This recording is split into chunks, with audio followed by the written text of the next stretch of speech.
Good afternoon, Savannah. Welcome to the Savannah Business Showcase. I'm your host, Taraz, and I'm here this afternoon with Miss Patti Victor, President and CEO of the Matthew Reardon Center for Autism here in Savannah. And Patti, the way I like to start the show is I usually like to start with the scenario. All right, so here we go. You're walking through your neighborhood. A little kid comes up to you and says, "Patti, you're my hero. I want to be just like you when I grow up." In the language that a 10 or 12-year-old can understand, what does it take to be Patti Victor? You would need to be respectful to other people, interested in hearing them, trying to limit the amount that you speak as opposed to the amount of time you spend listening. Right. You'd want to be fun and have fun. You would want to cherish and nurture your faith. You would love little children, especially, but children of all ages. You'd work hard, and you would rejoice with other people when they do well. Yeah, it's beautiful. Thank you. I think the little kid will walk away feeling better. We could play a game, that's for sure. Yeah, awesome. Okay, so tell me a little bit about yourself and about the Matthew Reardon Center for Autism. Well, I've been at the Matthew Reardon Center for 4 years. My 4-year anniversary will be tomorrow. Awesome. And I come from a background of business, and computer science initially, then business, nonprofit business. I went back to school to get my master's in education so that I could teach little children. And I did teach in public schools here for 2 years and realized that that I wasn't smart enough to be a teacher. Teaching is an incredibly challenging and rewarding profession. Yeah. But it's tough. And so I went back into business, but I am in a business that actually operates a school. Gotcha. And so the combination of the education training and the business background have come together really nicely at the Matthew Reardon Center. Yeah, it seems that way. Okay, Yeah. so what did you do in business? You said you were in the business world. Well, you won't know this, but when I first graduated from college, my degree was in computer science, and that was about the time we went from key punch cards to keyboards. Okay. And that was in the days of COBOL and Fortran and other language, even job control language. And so I was a coder. I actually was a programmer and wrote software, and then designed software systems. And you kind of move up the ladder on that and became an analyst. And then had the opportunity to do some work for my church. And then after that, some work for Rotary International in a voluntary, and that was where I actually went into being a director for a nonprofit organization, was when I went to work for Rotary International. And did that for 3 years, took 2 years off to take care of my brand new grandson and spend time with him while his mother went to work. Okay. And then when he began preschool, a friend recommended the Matthew Reardon job to me, and I have loved the job. Yeah, I can imagine. Yeah. So why the gravitation towards autism and this population of people? Well, I have a special needs nephew, and when you have a loved one with a special needs, it really does tend to put the world of special needs on your radar. Unfortunately for me, and to my shame, it wasn't particularly on my radar before my nephew was born 42 years ago. So that's part of it. The other part was just the combination of my background, my desire to work with children and to work in a nonprofit setting. The Matthew Reardon opportunity happened to open up at the time I was looking. And now I've learned a lot about autism. I've spent a lot of time with people, with children and family members who have autism or who are affected by autism, and it's one of the most fascinating disabilities I've ever seen. It affects not only the child or the person who has it, but it affects everyone who loves them. Yeah. And or everyone who works with them, everyone who teaches them, and yet these are people who, most of the time, are very bright. Very intelligent. They have a communication issue. They have social skills issues that really impede their ability to have productive and happy lives. And people don't understand them. Right. And understanding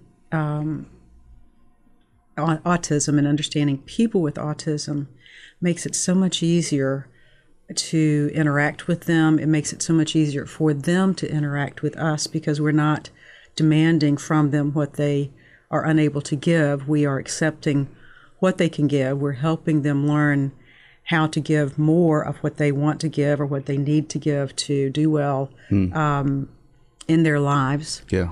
And it just is, it's a wonderful work. It's wonderful work. It is. It is. Like I mentioned really briefly that I did used to work with autistic children. I work with kids with severe and profound disabilities, and also, but also just autism. And it was, it's interesting to see the spectrum. You know, some are very, very productive and able, and then some are just not. You know, and I always wonder like about the parents. You know, like your nephew's, your sister or brother. You know, I always worry about the parents. Like what. You know, they don't have a community always that they can go to and be around other parents. Yes. And they also don't have, you know, they don't have anyone to take care of them in their old age. So it's like, I always think about their mindset. Well, and for most parents, I've not spoken with many parents who are concerned about their own welfare in their old age. What they're concerned about is that special needs child after they're gone. That's true. And that is a real fear for the parents of many parents of children with not only autism, but any special needs that is going to keep that child from being an independent person.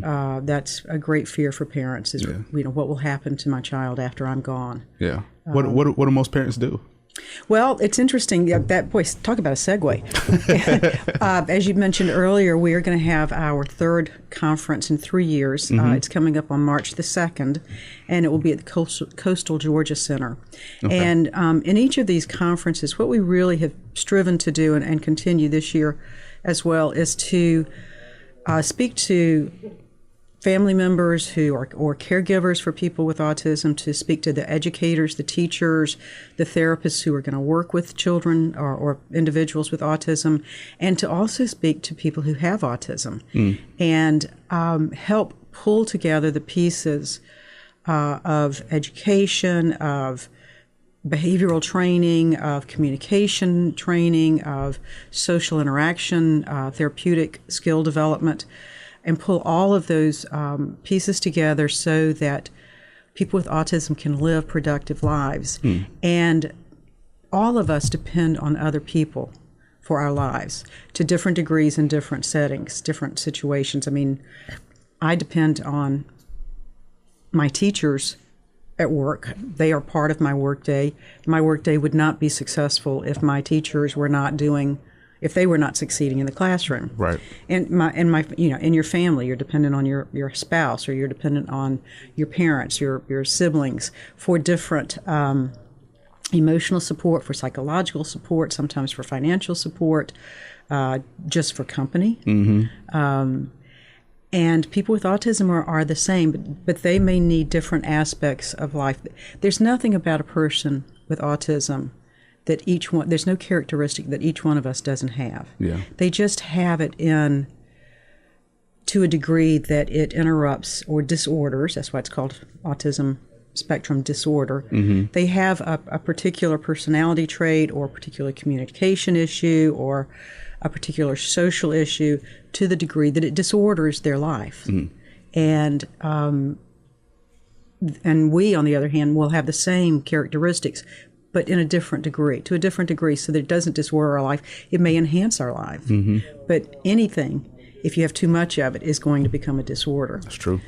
So you work with them. I've lost my train of thought. You fine? I lost my train of thought. That's what I just mouthed. What was your question again?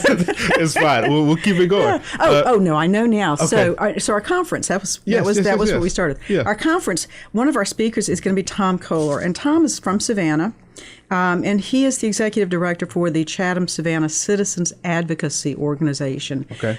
Tom has built that organization over the last several decades, and he is a true champion at pulling together and helping us recognize all of the components in a community that every individual requires. And when it's a special needs individual, they're going to need those components in different degrees than those of us who don't have special needs. And so Tom is going to be one of our presenters, and he is a master at helping us understand how to build that network of support that every special needs person needs, so that when the parent dies, that was the question. Right, okay. So that when the parent dies, that community, that network of support is in place, and it's not dependent on any one person. It's dependent on a number of people that each supply certain components that special needs person needs in order to succeed and to live. Once their parents or their primary caregivers are gone. So that's the answer. And that's where okay, exactly what I was looking for. Yeah. But that's just one of the presenters at the conference. Okay. Because can we talk about the conference a little bit? Yeah. Okay. So the conference, what we try to do with our conferences is make sure that every participant leaves with tools and strategies that they didn't have when they arrived, and those tools and strategies will help them interact, support, love, understand persons on the spectrum, people with autism better. But if you're on the autism spectrum, you also walk away with tools and strategies that are going to help you understand the other side and how to interact and communicate with people who are typical, because those are skills that you're looking for. And one of the things that's has been interesting for me is the realization that people with autism really do have emotional and psychological needs and desires. They may not have the facial expressions that demonstrate joy or demonstrate sorrow or demonstrate sadness or pain or rejection. That they may not have the same facial expressions that you and I have. They may not use the same body language that you and I have. But that doesn't mean that those feelings, those emotions, those thoughts are not just as prominent for them as they are for those of us that wear, our face on our sleeve. And so, that's so one of the presenters we're going to have will be Daniel Wendler. Daniel is actually has autism. He is on the spectrum. Okay. He's in college working on his PhD now. Awesome. He has written a couple of books about social interaction, and they're really written for people on the spectrum. The first one is Improve Your Social Skills, and the sequel to it is Ramp It Up. So this will be his third year with us. He has been so well received every year that we just keep bringing him back, and he will do a workshop for people on the spectrum about how to form. This one is particularly going to be about friendship and how you form friendships, what's required, what you can expect from friendships, and what's required of me as a friend. And this is one of the things that I think is very pertinent to people with autism. In our school, Matthew Reardon operates the only day school for children with autism outside of Metro Atlanta in the state of Georgia. We are an accredited school for children ages 5 to 18. We do full-day group classroom setting where we study academics, reading, writing, math, social studies, science, but we also spend a lot of time studying communication skills, social skills, behavioral self-management, sensory self-management. All of these are issues for people with autism. We provide speech therapy, occupational therapy, physical therapy, and music therapy as part of the curriculum at the Matthew Reardon Center. And so it's an opportunity for children who school ages 5 to 18 who are not succeeding in a different setting for whatever reason. Primarily, we will find that it's behavioral. They have behaviors that are interfering with their ability to learn, and the setting they're in, the people that are working with them don't quite know what to do with those things. And so our setting is 6 hours a day, 5 days a week, 12 months a year,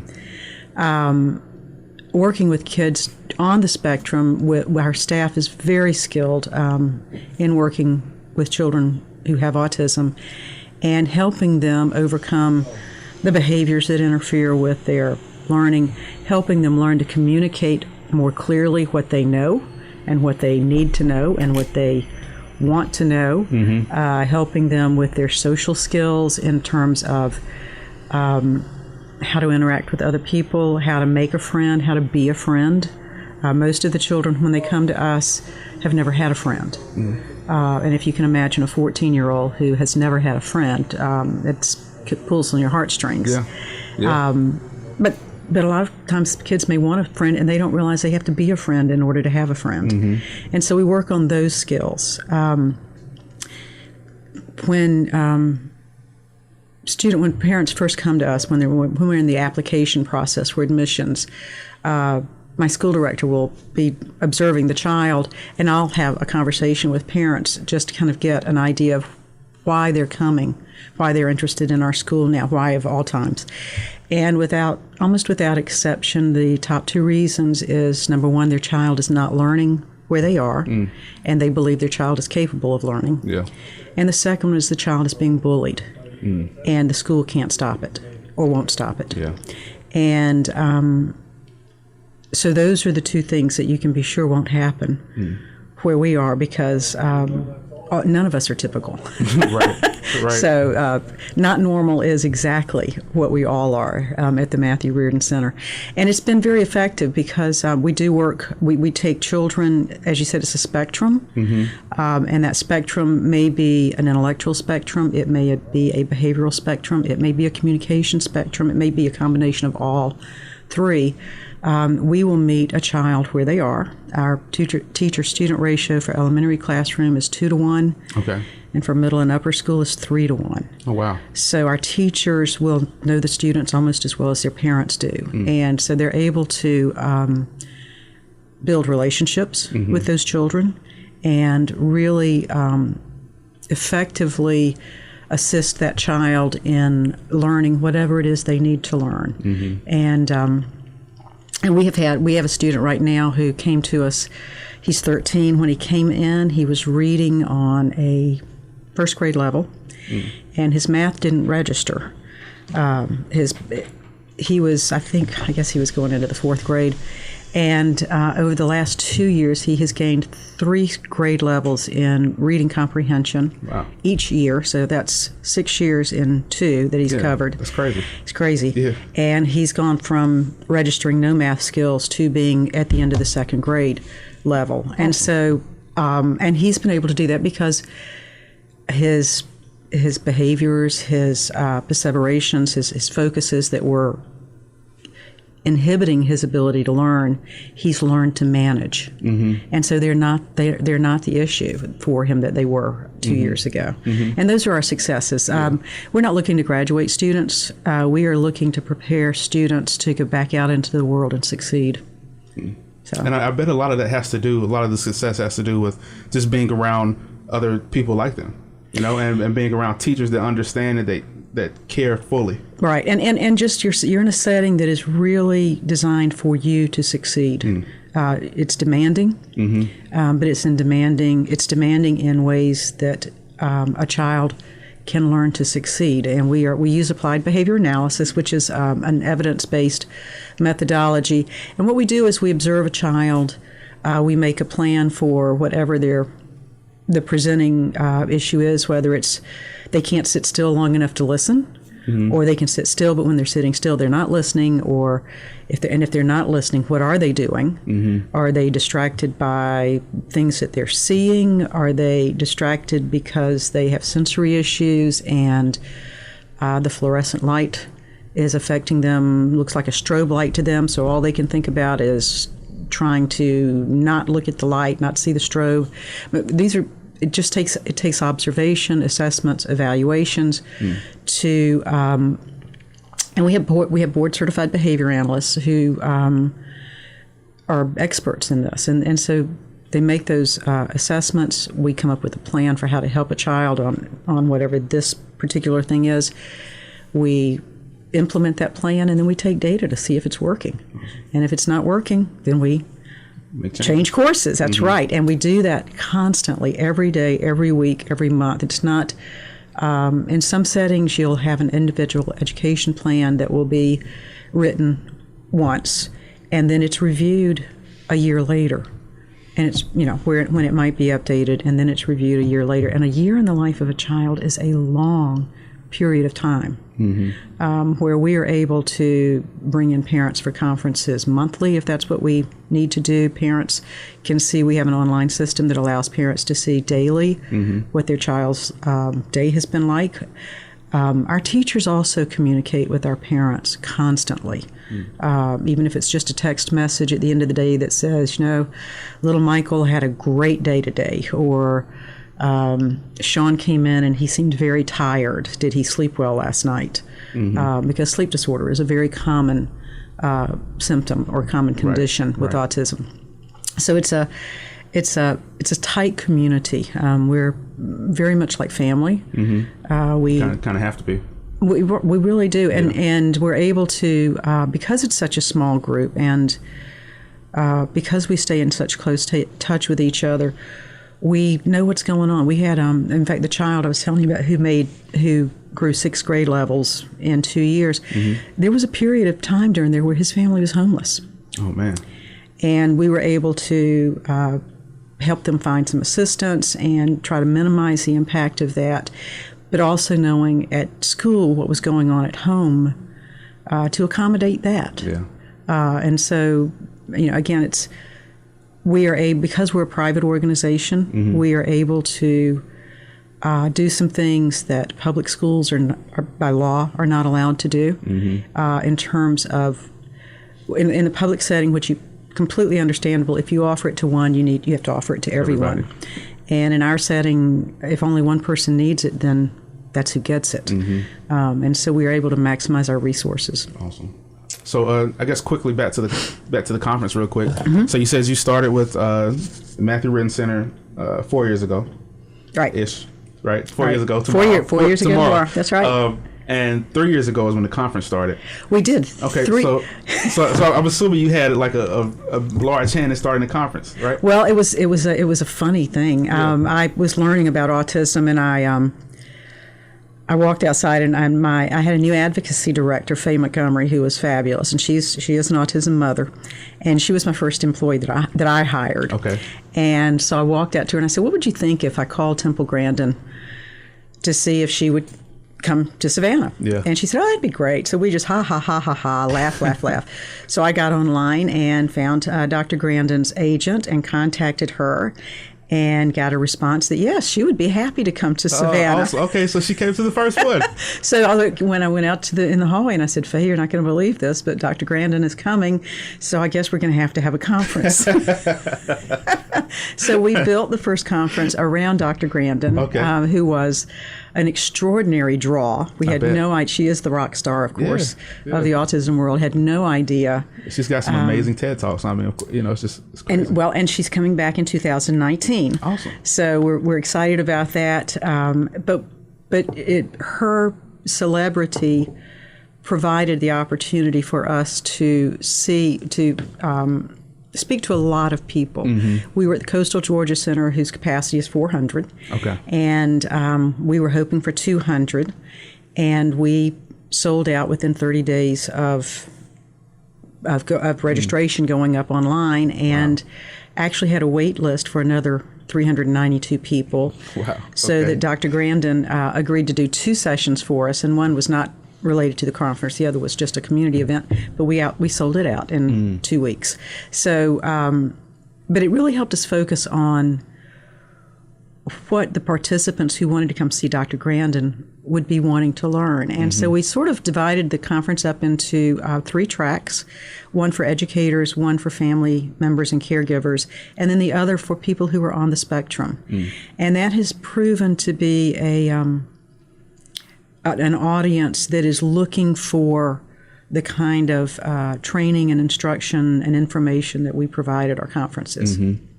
So yes, it was my idea to have a conference. Yeah. It was my idea to contact Dr. Grandin, but her accommodating our request is what sent us into the conference world.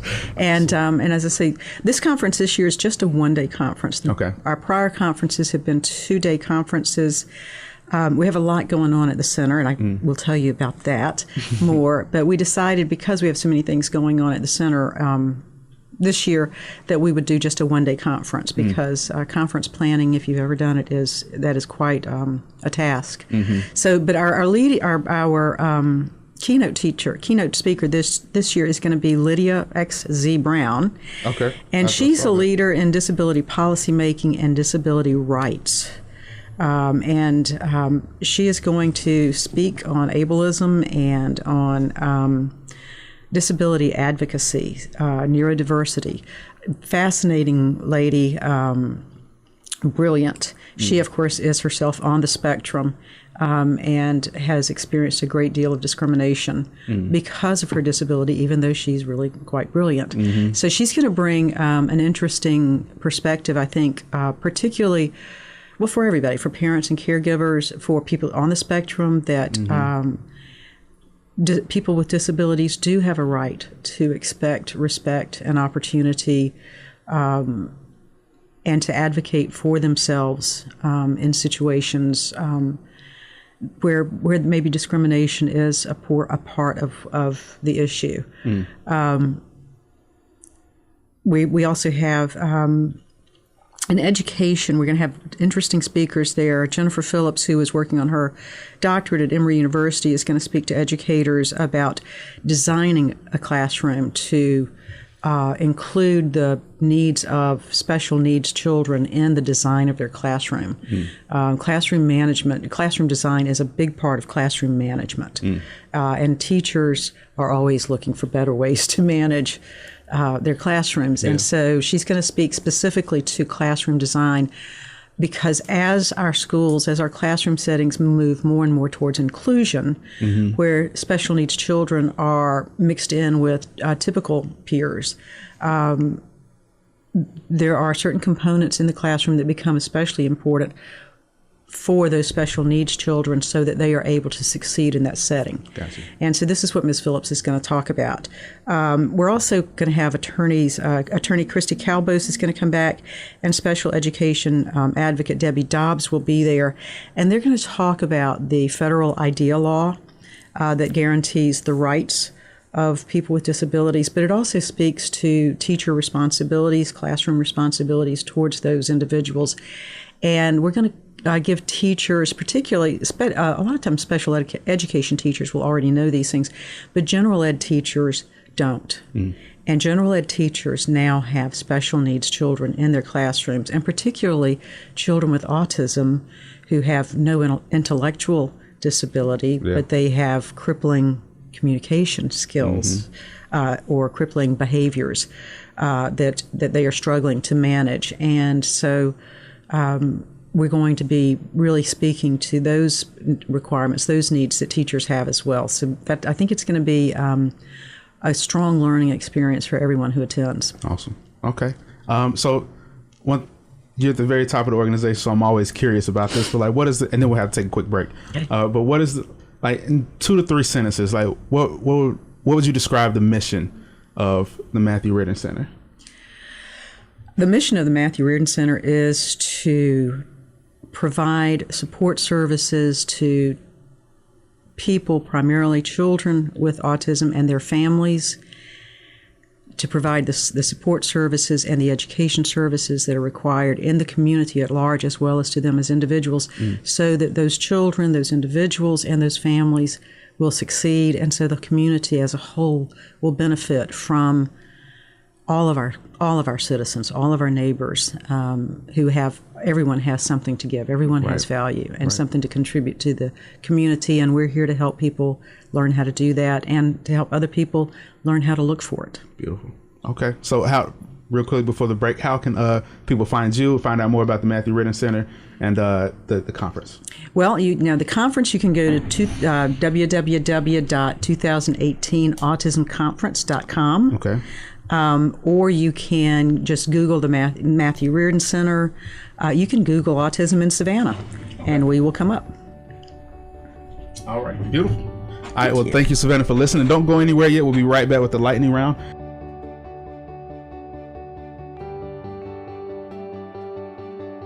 And welcome back, Savannah. And once again, I'm here with the president and CEO, Patti Victor of the Matthew Reardon Center for Autism. And the creator of the 2018 Autism Conference here in Savannah that's happening on March 2nd. Okay, so briefly you mentioned that during the break you mentioned that you wanted me to bring up one big thing you have coming up in August. I do.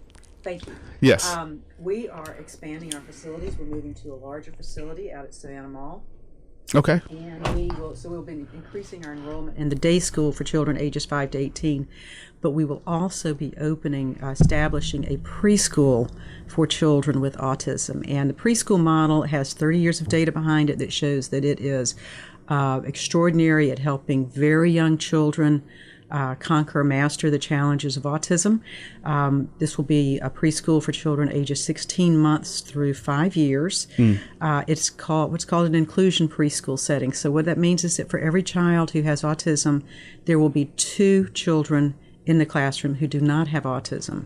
And so the kids with autism actually learn behaviors from typical children, and so they don't develop a lot of the behaviors that they might if they were isolated, right, or only with other children with autism. So we're very excited about it. It's a replication of the center at Emory University. There are about 4 or 5 of them around the country. And so for those parents who have very young children with autism who need, again, we're talking 30 hours a week of ABA therapeutic support in just a regular preschool setting, a group setting. Keep your ears open, keep your eyes open, and you'll be hearing more about us. That's awesome. Yeah. That is a great idea. Exciting. Yeah, you said it's something like 4 in the nation or 4 around here? Pardon me? How many did you say there are total? Of this model, there are about 4 or 5 in the country. Wow. Right. Yeah, and so we're very excited to be bringing this to Savannah. Yeah, that's amazing. Okay. It is. Cool. Thank you. All right, so the lightning round. Lightning round, okay. All right, so next 15, 20 minutes or so, I was just ask you a bunch of random questions, basically business related, lifestyle, just inspirational related stuff, and you can answer them as short or as long as you want to. Okay. All right. So what did you want to be as a kid, and how does that relate to your current business? I wanted to be an engineer when I was a child. Okay. And the only way it relates to my current business is because we're designing floor plans for the new school right now, so I get to play with floor plans. Otherwise, it doesn't have much to do with it. Okay. Now, you said you transplant to Savannah. Where are you from originally? I'm originally from Shelbyville, Kentucky. Okay. All right. Yeah. How do you approach failure in life? I can't speak today. With laughter, I hope. Yeah, a lot of humor, humility. Pick it up and try again. My philosophy about failure is you can't if you don't try, you've already failed. That's true. And you only fail if you're trying. Mm-hmm. And so try to plan better so I don't do it again the next time. But failure is not that big. It can hurt. Yeah. You want to minimize the cost to other people. So as again, back to the Matthew Reardon Center, my daily prayer is don't let me sink the ship. Yeah. But we're having fun. Well, it seems like you're not sinking the ship, but you're raising the tide. The saying, rise the tide. So good. Okay. Who influenced you early in life, and who's your mentor now? Probably my mother influenced me early in life because she was a child development home economic major in college and had extraordinary insight into how to rear young children. Mm-hmm. So my early childhood was just Andy Griffith all over. It was safe, it was happy, it was secure, it was challenging. It never crossed my mind that somebody might not think I was wonderful. Mm-hmm. But then, of course, we had spankings back then, too, mm-hmm. Which did not dent our spirits. But she just, all through my life, she has just been she was very, very smart. She was diagnosed with Alzheimer's earlier this year. So this has been a year. But she has been a stalwart. Morally, intellectually, emotionally, psychologically. She's just been terrific. Mm-hmm. So I would say that she has probably had the biggest impact on me. And my mentor right now, I'm not sure. I think my adulthood mentor would probably be William Ralston. Okay. Who was my priest at St. John's Church here in Savannah for about 25 years. He's deceased now. But he really helped form my faith in God and in Christ, and that has become the guide in my life. That sense of responsibility for excellence in everything that you attempt, and the responsibility is to him to use the gifts he's given to glorify him. Yeah, that's true, and to help others. Yeah, well, and that is certainly one way that we glorify him. Yeah, exactly. Okay, right. Exactly. Advice for new entrepreneurs: do your homework. Study the competition. Study the market. Study people who have succeeded. Study organizations that have succeeded. Organizations that have failed. People that have succeeded. People who have failed. People who have done both. The internet is wonderful. There's just a wealth of information out there. But the advice I would give is do your research before you start. I was in a training session Monday morning, well, all day Monday, with the Department of Early Childhood Learning, who regulates preschools. And I was there, of course, to study regulations. And there was a woman in front, and everyone there were people who were planning to open a preschool or a daycare center. And the woman in front of me, over the course of the day, revealed that she had, while she was there to get the regs to open a preschool or a daycare, she had never taken care of preschool children. And it was very interesting because the speaker, when she answered that question, the speaker actually stopped and said, well, that's the first thing you need to do, is go and work in a daycare center because you may not like this. And, playing with your children or playing with my grandson when he was 1 year old and opening a daycare center, for a bunch of kids you don't know are two different things entirely. And so that's just an example of someone who was ready to commit capital to an endeavor that she really didn't know anything about personally. So that would be do your research. I agree with that. Yeah, it seems like a good idea at the time until you get at it. Right, exactly. Well, exactly. I mean, when the idea of the preschool idea came to us because we get so many calls from the parents of 3-year-olds.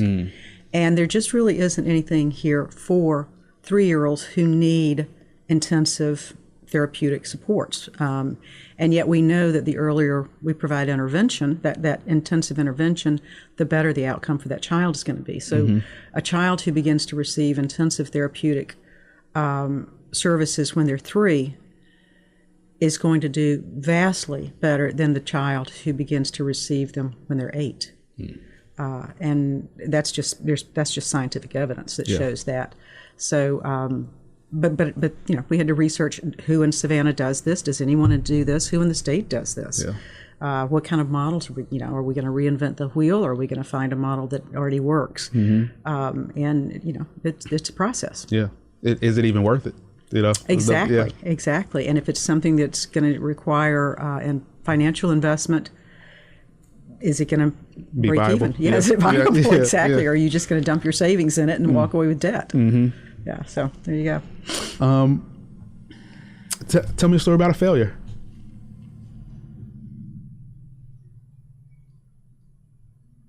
I'm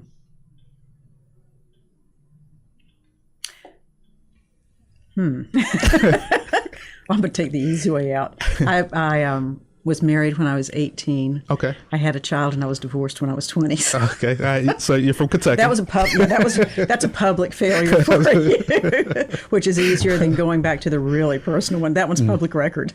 Gotcha. Again, that's fair. I should have done my research first. That's what I was going to ask you next. Like, what advice do you have for somebody who's in that position, going to be in that position?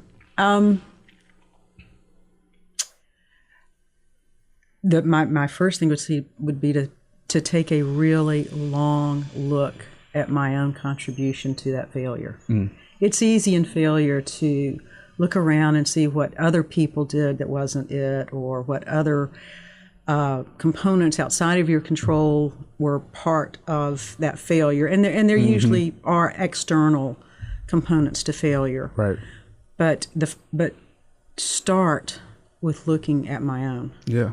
My own, how did I even get in this situation so that I was vulnerable to all of those outside forces? And then once I've seen what is within myself that should be changed and begin to change that, then I can start looking around at others to see other places, to see, where was my error there? Did I not do my research in this? Or did I do my research? Did I see it, but it wasn't what I wanted to see, so I just ignored the evidence and just went ahead and did it anyway? Or was there deception?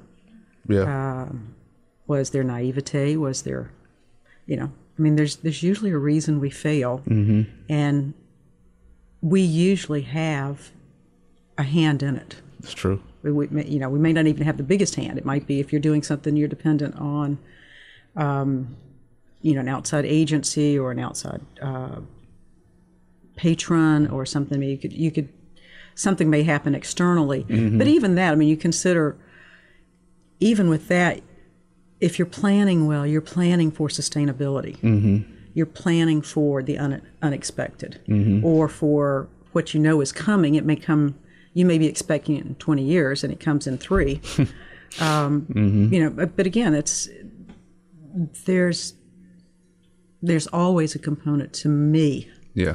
In that failure, and that's the thing I can change. I may not be able to change anything else externally, but I can change me. That's true. Yeah, that's true. So I did not expect that answer, but that shows like a very strong.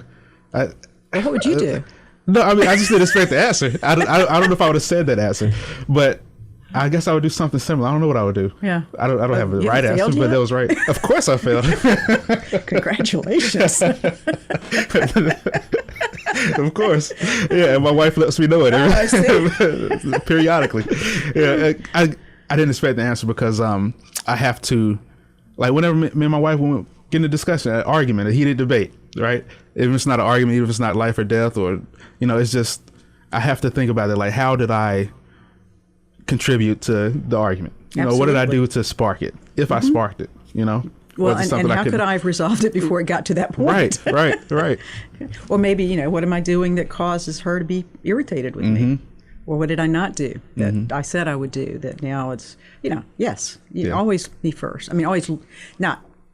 Always reflect on your own failures and inadequacies before you try to pick out everybody else's. Because generally when we see other people's weaknesses easily, it's because they're so familiar. Right. That's true. That's true. Yeah. So. Okay. All right. Beautiful. Favorite book? What's your favorite book? My favorite book it's a book called Lamb in His Bosom. Okay. And it's by Carolyn Miller. It won the Pulitzer, I think, in 1935. And it's a pretty obscure book now.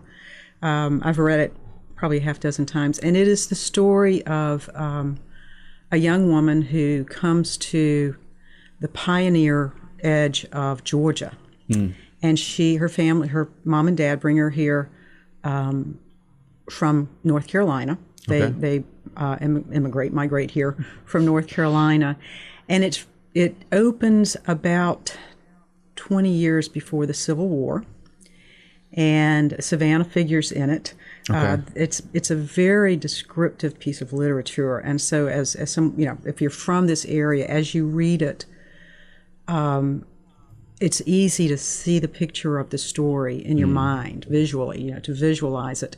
But this is a young, uneducated woman, and the book opens with her marriage, and her husband is taking her even further into the pioneer edge of Georgia. Which is about 100 miles from Savannah at that point, because the family comes back to Savannah once a year to sell their goods. But it's a story of hardship. It's a story of perseverance. It's a story of intelligence without education. It's a story of courage. And the book follows this woman's life from the time that the day she's married, up through very close to the end of her life. And it's not a terribly exciting book in some respects, but it's it's very real. And I've every time I read it, I think, this could very well be my great grandmother or my great great grandmother's story, because my family is from North Georgia and is from a rural, an agricultural background, and so I recommend it. Awesome. I'll pick it up. Yeah, we're from North Carolina too. Yeah, my wife and I were both from North Carolina, and we took a longer route to get to Savannah. We went up to Chicago and then back down. Yeah. But so. I think I like to check that book out. 2 more questions really quick, and then we got to get out of here. Okay. There's a concept called Pareto's principle, the 80-20 rule, some people call it, which says that 20% of your actions equal 80% of your results. So at the Matthew Reardon Center, what 20% of actions do you take every day that get you the 80% of results, or get you the most results? I'm not sure if this answers the question, but I would say in terms of success with our students, it is consistency and structure. Okay. Because we are consistent, and in our environment, our setting is very structured. Children know what's expected of them. They know what their rewards will be. In applied behavior analysis, there are no punishments per se. What we're doing is motivating people to succeed. And I think that positive approach really does bring out great success. So I would say that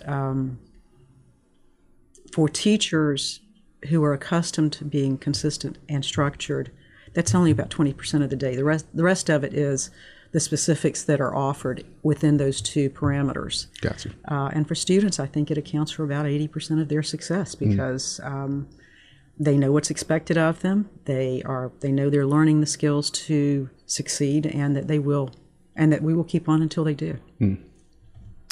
Great. Last question. All right. Last question. If you had a superpower or ability, what would you choose and why?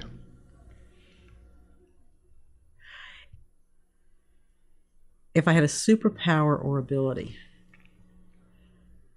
I think I would forgive without remembering. That's deep. Yeah. It's hard too. It is. It's very hard. It would be a superpower. It would be a superpower. Other than that, I would like to know how to fly. Okay, yeah. That's the one most people choose. That was my dream when I was a child. I dreamed all the time that I could fly. Yeah. That's the one that a lot of people choose. And I think it's because, I don't know, but it's just the only superpower with no downside. Everything else has a downside, but if you can fly, there's no downside to that. That would be great, wouldn't it? Okay, so thank you once again, Miss Patti Victor, CEO and President of the Matthew Reardon Center for Autism, and the organizer of the 2018 Autism Conference on March 2nd here at the Coastal Georgia Center. How can people find you again? What's the best way for people to reach out to you? You can find us at 2018autismconference.com, or you can Google Matthew Reardon Center or Autism in Savannah, and you will find the Matthew Reardon Center for Autism. Beautiful. All right. Thank you so much, Therese. Yeah, thank you. This was fun. Good. I'm glad I enjoyed it too. Very short hour. All right. So thank you everybody out there for listening. As always, be the change you want to see in the world. Go out there and make an impact. Do something for somebody that you love. You don't have to do a major thing to change somebody's life. So love you guys, and we'll talk to you next week.